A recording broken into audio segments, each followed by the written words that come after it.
de otros veteranos soldados durante unos meses y sin haber pasado demasiados problemas pese a volar en un B-17, un arma tan peligrosa como notoria. Objetivo del fuego de las baterías antiaéreas, como también de los escuadrones de interceptores. El 20 de diciembre de 1943, el segundo teniente Brown recibió su misión a las 6 de la mañana de un lunes, y estaba dispuesto a seguir sus órdenes, al igual que los 9 hombres que iban bajo su mando.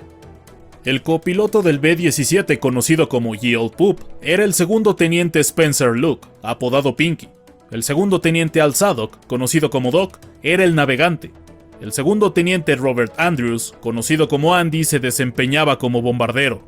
El sargento Bertrand Colombre, apodado Frenchy, era el ingeniero de vuelo, quien también manejaba la torreta superior. El sargento Dick Pechout era el operador de radio. El sargento Hugh Eckenrode fue el artillero de cola. El sargento Lloyd Jennings manejó la ametralladora de la cintura izquierda. El sargento Alec Yalesanko, conocido como Russo, era el artillero de la cintura derecha. Y finalmente, el sargento Sam Blackford, apodado Blackie, fue el artillero de la torreta esférica.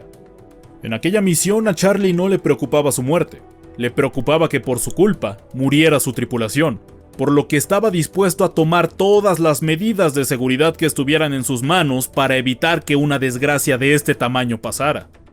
Y pese al estrés que traía consigo por nunca haber comandado toda la aeronave y su tripulación, los veteranos pilotos de su grupo de bombarderos lo hicieron sentir más seguro después de conversar un poco con ellos antes de iniciar la incursión. Después de todo, no había razones para temer, según su experiencia. La de sus aliados e incluso en el ambiente. Era un lunes después de todo, y había que empezar a trabajar. En aquella mañana, 475 bombarderos B-17 y B-24 despegaron desde Inglaterra con dirección a la fábrica de cazas Focke-Wulf 190 en las afueras de Bremen. Divididos en 23 grupos, los cuales estaban escoltados por distintos cazas, incluyendo los para entonces nuevos P-51 Mustangs. Se esperaba ser recibidos por una fuerza aproximada de 500 bandidos, apodo con el que la Fuerza Aérea Aliada conocía a sus rivales teutones, además de alrededor de 250 unidades de cañones antiaéreos manejados por los cadetes de la Escuela de Oficiales de Bremen. Lo mejor de lo mejor estará disparándoles, mencionó el capitán de inteligencia durante la reunión de las 6 de la mañana que habían tenido los pilotos. El vuelo inicial hacia Alemania se realizó con bastante fluidez, pese a la gigantesca formación de bombarderos que había en el aire, con varios de ellos teniendo que regresar a Inglaterra por problemas mecánicos. Pero aún así, era un cielo lleno de terror, pensó el segundo teniente Charlie, mientras se elevaba a más de 27.000 pies de altura. Tras 3 horas de vuelo, a las 11 de la mañana, el gigantesco grupo de bombarderos finalmente se acercaban a su objetivo. 5 minutos después de haber entrado al espacio aéreo alemán, las defensas alemanas ya estaban perfectamente organizadas, y las baterías flak de las que tanto les habían advertido ya estaban preparadas para recibirlos. A las 11:32 de la mañana, el infierno se desató. Poco antes de llegar al punto de bombardeo, el Ye Olde Pup comenzó a ser el blanco de muchos de los cañones alemanes, quienes lograron impactarlo de lleno en la nariz, un punto estructural vital del avión que estuvo a nada de destruir el aparato entero, dejando entrar una temperatura de menos 60 grados centígrados a la cabina y el resto del avión.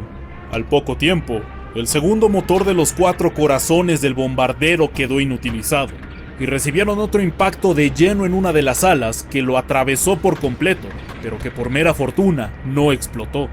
Para colmo, los escoltas empezaron a retirarse debido a fuertes vientos en la zona, capaces de arrastrar a los ligeros cazas aliados, pero también los alemanes, por lo que tendrían unos minutos para intentar adelantarse todo lo posible de la zona de dominio alemana, luego de haber soltado sus casi 3 toneladas de explosivos sobre el objetivo. Luego de 40 minutos sumamente estresantes en espacio aéreo enemigo, se disponían a volver a casa. Gracias al daño recibido en los motores, el regreso a Inglaterra sería aún más difícil de lo que había resultado hasta ahora, pues estaban solos, producto de una baja potencia para impulsar al Ye Olde Pup, lo que hizo las delicias de un grupo de bandidos, de la Jagdgeschwader 11, 5 cazas alemanes que no dudaron en tratar de derribar al malherido B-17, causando daños en los sistemas de oxígeno, además de dañar de gravedad el motor número 3, y gracias a las gélidas temperaturas del exterior que se filtraron en el avión, 9 de las 11 armas de la fortaleza volante quedaron atascadas, producto del congelamiento. Para este punto, no había hombre libre de heridas, habiendo perdido al artillero de la cola durante el combate, Hugh Eckenrode. Los cazas alemanes no dejaban de acosar al B-17 de Charlie, quien realizaba maniobra evasiva tras maniobra evasiva, todas con el riesgo de perder el control de su gigantesco bombardero, que operaba con el 40% de su potencia inicial.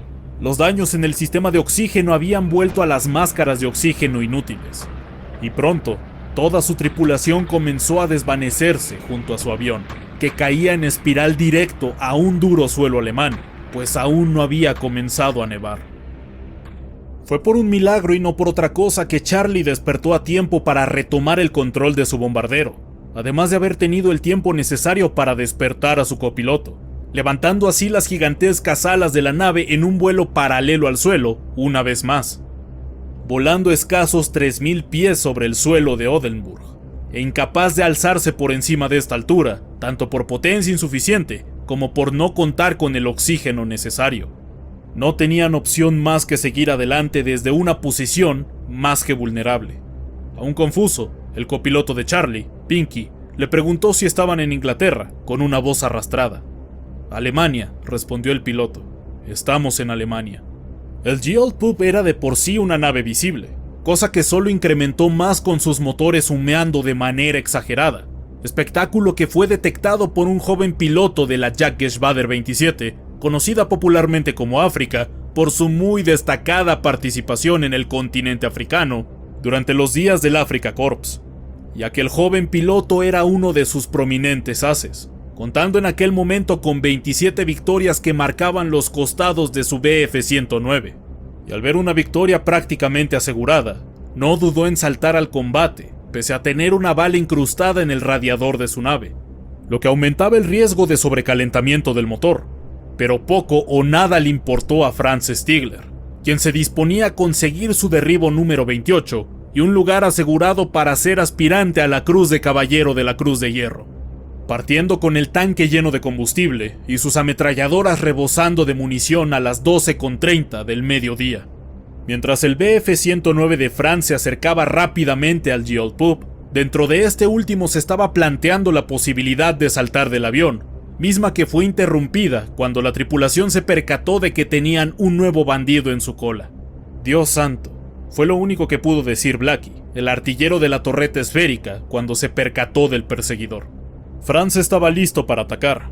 Los kilómetros se hicieron metros, y sabía que estaba entrando en el rango de alcance de su oponente, pero fue entonces que se dio cuenta de que algo andaba mal, pues estando a la distancia perfecta para hacerle frente, el B-17 simplemente no respondió con fuego.